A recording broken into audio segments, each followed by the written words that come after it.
Every parent's nightmare. I was home sleeping when the phone rang, and it was the Amherst police, and that she had been hit by a car. My legs gave out on me.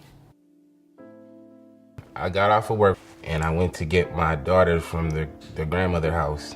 We pulled up to the house, and all of a sudden this car, it comes out of nowhere, it pulls up to the side of me, and this guy starts shooting.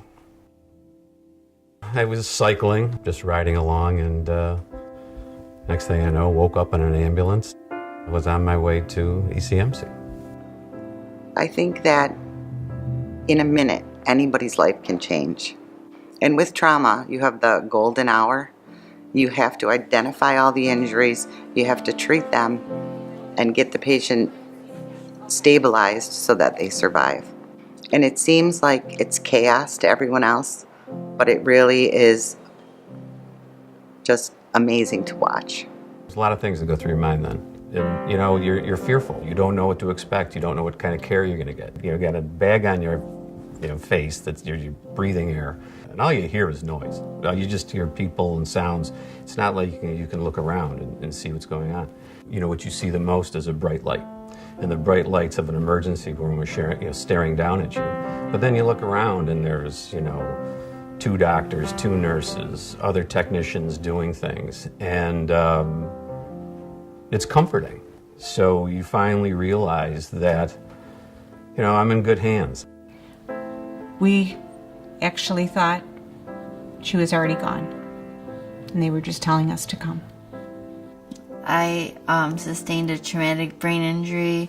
Everything that I knew how to do, I had to relearn how to do it. To walk, to eat, to move. Dr. Bennett told us that he needed to remove part of Amy's skull and harvest it in her abdomen. And so he stood there with clippers in hand and shaved off that beautiful head of hair. Because Buffalo doesn't have what is called a harvest site, a machine that they could put the skull in so it doesn't die, I became the harvest site. So they made an incision in my abdomen and put the piece of my skull in and put it in my abdomen there. I remember going down that escalator there right at the entrance of ECMC. And I remember looking up, and there was that big sign that said ECMC, number 1 trauma survivor unit.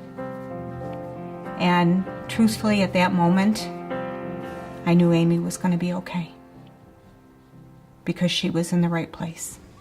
I don't even think we question if what we're doing matters. We know it could matter, and that's all that really matters. If that was your family member, you would want to know everything possible was being done.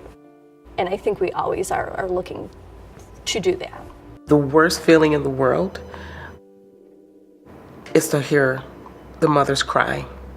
And there's this little room we call the quiet room. Usually that's where you go and get not so good news.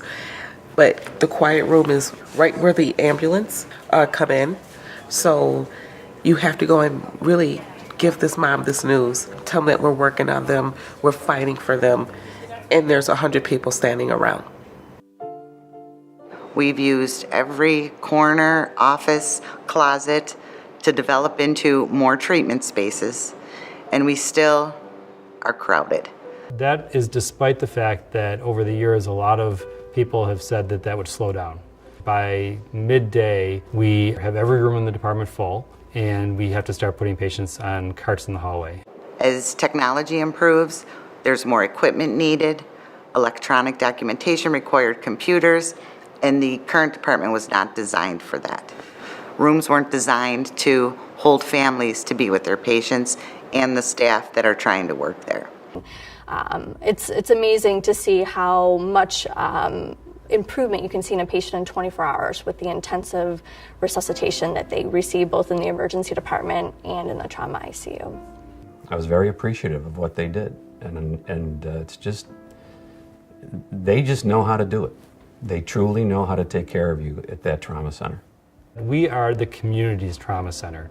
We are the trauma center for Western New York. And it's very similar to cancer in some ways in that patients never think that it's going to affect them.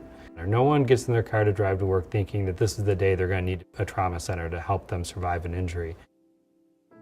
He shot 3 times. One bullet struck me in my chest, grazed my heart, hit my lung, and lacerated my liver and exited. I just know at that moment, I didn't know what was going on. I know I didn't want to, die in front of my children. Immediately, they rushed me back to OR and cut my clothes off and just start.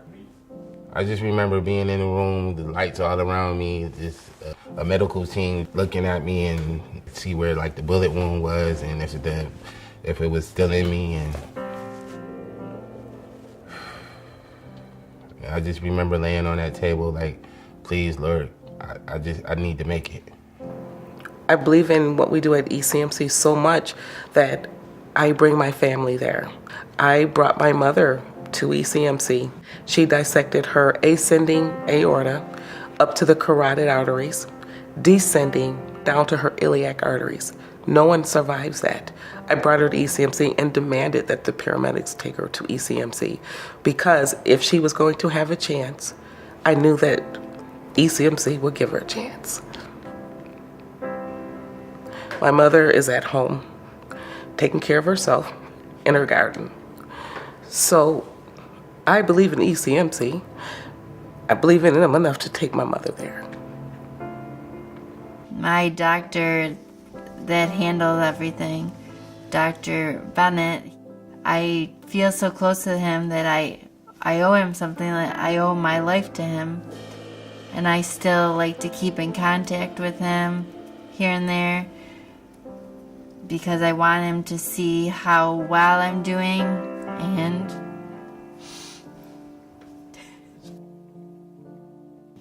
and see that his hard work paid off and success that he did.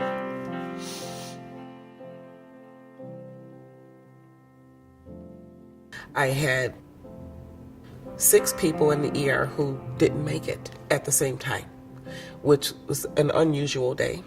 The nurses were crying, I was crying, the doctors were crying, the police were crying, everybody was crying and upset. One of our clergy, he was there. He said, "What are you going to do about this?" I said, I can't do this anymore. I said, I'm done being an emergency room nurse. I'm going to work someplace else. I can't. It's too stressful. He said, "You think you got it easy? You think those people wish their day was different?" I said, "Yes. I don't want to do this anymore." He said, "You guys are the battlefield. You are the frontline staff. If it was easy, everybody would be able to do it. You guys are soldiers, and you fight for your patients every day. So you can continue to fight, or you can go and have an easier job. Which one do you want to do?" I came back. That's what emergency nurses do. We fight every day for our patients. We work under unbelievable conditions. The chaos, the lack of space, the people everywhere.